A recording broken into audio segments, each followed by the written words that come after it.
recipes in മലയാളത്തിലോട്ട് എല്ലാവർക്കും സ്വാഗതം. ഒരുപാട് നാളായിട്ട് ഞാൻ വെയിറ്റ് ചെയ്യായിരുന്നു ജിഞ്ചർ ടീയുടെ റെസിപ്പി ഇടാനായിട്ട്. പ്രത്യേകിച്ച് ഇപ്പോൾ തണുപ്പ് കാലമാണല്ലോ പല സ്ഥലങ്ങളിലും. പ്രത്യേകിച്ച് നമ്മുടെ നാട്ടിലേക്ക് ഒരിക്കലും ഇല്ലാത്ത തണുപ്പാണ് ഇപ്പോൾ ഉള്ളത്.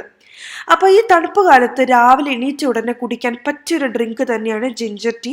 നമുക്ക് വളരെയധികം എനർജറ്റിക് ആയിട്ട് ജോലിക്ക് പോകാനും അല്ലെങ്കിൽ വീട്ടിലിരിക്കുന്ന ഒരാളാണെങ്കിൽ വീട്ടിലെ കാര്യങ്ങളൊക്കെ ചെയ്യാനൊരു പ്രത്യേക ഒരു ഉത്സാഹവും എനർജിയും എല്ലാം കിട്ടും. അതുപോലെ തന്നെ നമുക്ക് ഇഞ്ചിയിൽ ഒരുപാട് ഔഷധ ഗുണങ്ങൾ ഉള്ളതുകൊണ്ട് തന്നെ ഡെയിലി നമ്മൾ ഒരു നേരമെങ്കിലും ജിഞ്ചർ ടീ കുടിച്ചിട്ടുണ്ടെങ്കിൽ നമുക്ക് ചുമ, അങ്ങനെ തൊണ്ടയ്ക്കുള്ള തൊണ്ടവേദന, അങ്ങനെയുള്ള പ്രശ്നങ്ങളൊക്കെ ഒരു പരിധി വരെ നമുക്ക് അവോയ്ഡ് ചെയ്യാൻ പറ്റും. അപ്പോൾ ഇതിൻ്റെ ലിസ്റ്റ് ഓഫ് ഇൻഗ്രീഡിയൻസ് താഴെയുള്ള ഡിസ്ക്രിപ്ഷൻ ബോക്സിലും ഞാൻ ഇട്ടിട്ടുണ്ട്.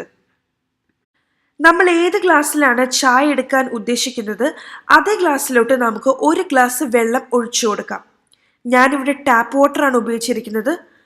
അപ്പോൾ അത് ഒഴിച്ചു കൊടുത്തതിന് ശേഷം ഇതിലോട്ട് ഏകദേശം 1 ടേബിൾ സ്പൂൺ വരുന്നിടത്തോളം നമുക്ക് ഇഞ്ചി ഗ്രേറ്റ് ചെയ്തത് ചേർത്ത് കൊടുക്കാം. സാധാരണ ഇഞ്ചി തൊലി കളഞ്ഞ് കഴുകിയതിന് ശേഷം നമ്മുടെ ഗ്രേറ്റർ ഉണ്ടല്ലോ, ആ ഗ്രേറ്ററിൽ ഗ്രേറ്റ് ചെയ്തെടുത്തതാണ് ഈ ഇഞ്ചി. എന്നിട്ട് ഒരു മീഡിയം ഫ്ലെയിമിലിട്ടിട്ട് നമുക്ക് നന്നായിട്ട് തിളപ്പിച്ചെടുക്കാം. അങ്ങനെ തിളപ്പിച്ച് നമ്മൾ ചേർത്തിരിക്കുന്ന വെള്ളം പകുതിയാകണം.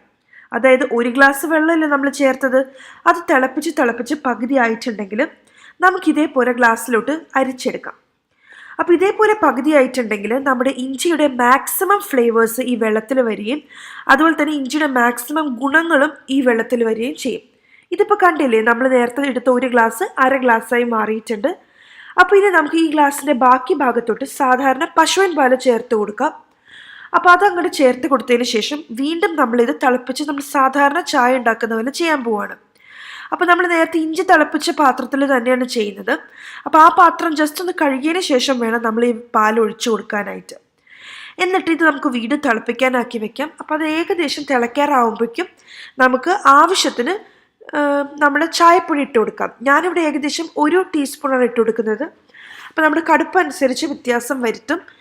അപ്പോൾ അതിട്ട് കൊടുക്കാം. എന്നിട്ട് അതൊന്ന് തിളയ്ക്കാനാക്കി വെയിറ്റ് ചെയ്യാം. അത് ജസ്റ്റ് ഒന്ന് തിളച്ച് തുടങ്ങുമ്പം നമുക്ക് ഓഫ് ചെയ്തിട്ട് നമുക്കൊരു 10-12 സെക്കൻഡ് ജസ്റ്റ് മൂടി വയ്ക്കാം. ഫ്ലെയിം ഓഫ് ചെയ്തിട്ട് വേണം ചെയ്യാനായിട്ട്. അപ്പോൾ നമ്മൾ ഏകദേശം ആ ചായയുടെ കളർ ചെറുതായിട്ട് മാറി തുടങ്ങും നമ്മൾ തിളച്ച് തുടങ്ങുമ്പം. ആ സമയത്ത് വേണം നമുക്ക് ഫ്ലെയിം ഓഫ് ചെയ്യാനായിട്ട്.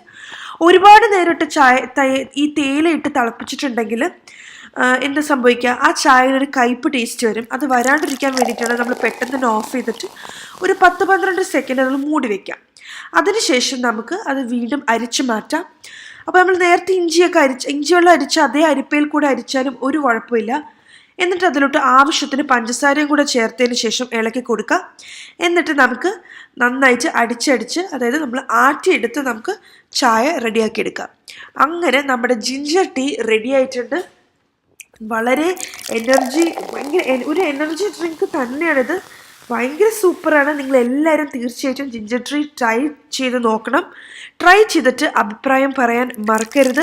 നിങ്ങൾ ആദ്യമായിട്ടാണ് ഈ ചാനൽ വരുന്നതെങ്കിൽ താഴെയുള്ള red colour subscribe button click ചെയ്യാൻ മറക്കരുത്. അതിൻ്റെ തൊട്ടടുത്തുണ്ട് ചെറിയൊരു ബെൽ ഐക്കൺ ഉണ്ട്, അതും കൂടെ ക്ലിക്ക് ചെയ്താൽ മാത്രമാണ് ഞാൻ എപ്പോൾ പുതിയൊരു വീഡിയോ അപ്ലോഡ് ചെയ്യുമ്പോഴും നിങ്ങൾക്ക് നോട്ടിഫിക്കേഷൻ കിട്ടും. നിങ്ങൾക്ക് ഈ വീഡിയോ ഇഷ്ടപ്പെട്ടിട്ടുണ്ടെങ്കിൽ തീർച്ചയായിട്ടും ലൈക്ക് ചെയ്യാനും ഷെയർ ചെയ്യാനും മറക്കരുത്. Thank you so much for watching. By.